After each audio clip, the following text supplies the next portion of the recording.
അസ്സലാമു അലൈക്കും വറഹ്മത്തുള്ളാഹി.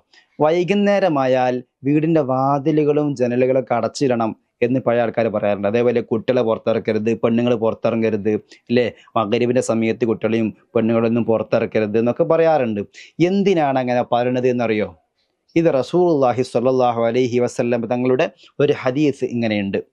അത് പിശാച് ബാധ ഏൽക്കാൻ സാഹചര്യമുള്ള സമയമാണ് അത് എന്നാണ്. ആ സമയത്ത് വീടിന്റെ അകത്തിരുന്നിട്ട് നല്ല നല്ല ദിക്റുകൾ ചൊല്ലണം. മഗ്‌രിബിന്റെ മുമ്പ് വീടിന്റെ വാതിലുകളും ജനലുകളുമെല്ലാം അടച്ചിട്ടുകൊണ്ട് വീട്ടിൽ കുട്ടികളെയും സ്ത്രീകളെയും സുരക്ഷിതരാക്കണം.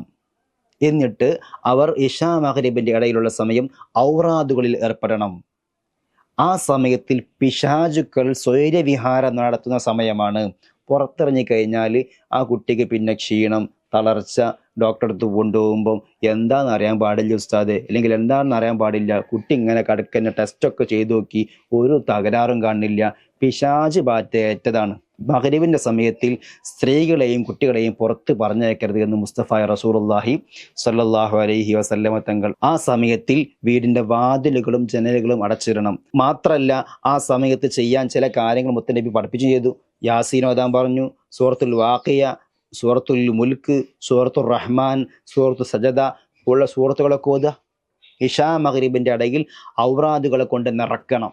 ഇത് മഹാന്മാരാകുന്ന പണ്ഡിതന്മാർ, പഴമക്കാരാകുന്ന പണ്ഡിതന്മാർ നമ്മളെ ബോധ്യപ്പെടുത്തി മനസ്സിലാക്കി കൊണ്ടുവന്ന കാര്യമാണ്. ഇന്ന് ഹദ്ദാദില്ല, യാസീനോത്തില്ല, സൂറത്തുർ റഹ്മാൻ, വാഖിയ, മുൽക്ക് ഒന്നുമില്ല. അതൊക്കെ നമ്മുടെ വീട്ടിൽ നിറക്കണം. ഇശാ മഗ്‌രിബിന്റെ ഇടയിൽ യാസീൻ ഓതുന്ന പതിവ് ഉണ്ടാകണം. യാസീൻ ഓതുന്ന പതിവ് ഒരാൾക്കുണ്ടെങ്കിൽ അയാൾക്ക് 27ഓളം നന്മകൾ ദുന്യാവിൽ അയാൾക്ക് ലഭിക്കും എന്നാണ്. ഇൻഷാ അല്ലാഹ് മറ്റൊരു അവസരത്തിൽ പറയാം. 27ഓളം നന്മകൾ യാസീൻ ഓതുന്ന ആൾക്ക് ദുന്യാവിൽ അള്ളാഹു കൊടുക്കും. സൂറത്തുൽ വാഖിയ ഓതുന്ന പതിവ് നമുക്കുണ്ടാവണം. ആയിഷാമരിൻ്റെ ഇടയിൽ പുറത്തിറങ്ങി നടക്കരുത്. സൂറത്തുൽ വാഖിയ ഓതുന്ന പതിവ് ഉണ്ടാകണം. സൂറത്തുർ റഹ്മാൻ, സൂറത്തുൽ മുൽക്ക്, ഓരോന്നിനും വലിയ വലിയ ശ്രേഷ്ഠതകളുണ്ട്. വാഖിയ പതിവാക്കിയാൽ അവനിക്ക് ദാരിദ്ര്യം ഉണ്ടാവുകയില്ല എന്ന് റസൂലുള്ളാഹി സ്വല്ലല്ലാഹു അലൈഹി വസല്ലം. സൂറത്തുർ റഹ്മാൻ അത് ഖുർആനിലെ മണവാളൻ എന്നറിയപ്പെടുന്ന സൂറത്താണ്. സൂറത്തുൽ മുൽക്ക് പാരായണം ചെയ്താൽ അവന് ഖബറിൽ ശിക്ഷ ഉണ്ടാവില്ല. സൂറത്തു സജദ പാരായണം ചെയ്യുക. ഇതൊക്കെ മുത്തുനബി സല്ലല്ലാഹു അലൈഹി വസല്ലം സുന്നത്താക്കിയ പ്രത്യേകം ഫദ്ലുകൾ പറഞ്ഞ സൂറത്തുകളും ഔറാദുകളുമാണ്. അപ്പോൾ നമ്മൾ പറഞ്ഞത് ഇശാ മഗ്‌രിബിന്റെ ഇടയിൽ പിശാചുക്കളുടെ സൂര്യവിഹാരം നടക്കും. ആ സമയത്തിൽ മക്കളെ പുറത്തിറക്കരുത്, സ്ത്രീകളെ പുറത്തിറക്കരുത്. അവർ വീടിനകത്ത് നിൽക്കണം.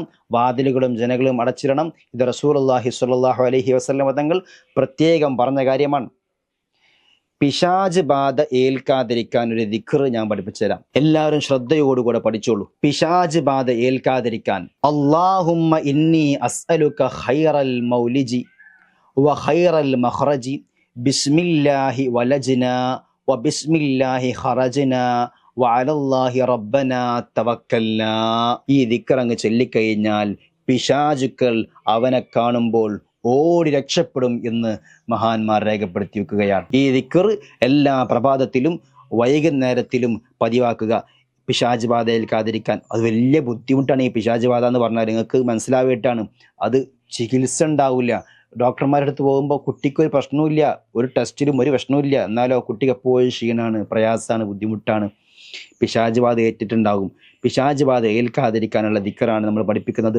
അല്ലാഹുമ്മ ഇന്നി അസ്അലുക ഖൈറൽ മൗലിജി വ ഖൈറൽ മഖ്റജി ബിസ്മില്ലാഹി വലജ്നാ വ ബിസ്മില്ലാഹി ഖറജ്നാ വ അലല്ലാഹി റബ്ബനാ തവക്കൽനാ. അല്ലാഹുമ്മ ഇന്നി അസ്അലുക ഖൈറൽ മൗലിജി വ ഖൈറൽ മഖ്റജി ബിസ്മില്ലാഹി വലജ്നാ വ ബിസ്മില്ലാഹി ഖറജ്നാ വ അലല്ലാഹി റബ്ബനാ തവക്കൽനാ. അല്ലാഹുമ്മ ഇന്നി അസ്അലുക ഖൈറൽ മൗലിജി വ ഖൈറൽ മഖ്റജി ബിസ്മില്ലാഹി വലജ്നാ വ ബിസ്മില്ലാഹി ഖറജ്നാ വ അലല്ലാഹി റബ്ബനാ തവക്കൽനാ. അല്ലാഹുമ്മ ഇന്നി അസ്അലുക ഖൈറൽ മൗലിജി വ ഖൈറൽ മഖ്റജി ബിസ്മില്ലാഹി വലജ്നാ വ ബിസ്മില്ലാഹി ഖറജ്നാ വ അലല്ലാഹി റബ്ബനാ തവക്കൽനാ. ഈ ദിക്ർ അങ്ങ് ചൊല്ലുക. ഇൻഷാ അല്ലാഹ് അവർക്ക് പിശാചിൻ്റെ ബാധ ഏൽക്കുകയില്ല എന്ന് നമ്മൾ മനസ്സിലാക്കുക. അള്ളാഹു സുബ്ഹാനഹു വ തആല എല്ലാവിധ പൈശാചിക വിപത്തിൽ നിന്നും നമ്മെയും നമ്മുടെ സന്താന പരമ്പരകളെയും നമ്മുടെ കുടുംബാംഗങ്ങളെയും നമ്മുമായി ബന്ധപ്പെട്ട എല്ലാവരെയും അള്ളാഹു കാത്തുരക്ഷിക്കുമാറാവട്ടെ. അസ്സലാമു അലൈക്കും വറഹ്മത്തുള്ളാഹി.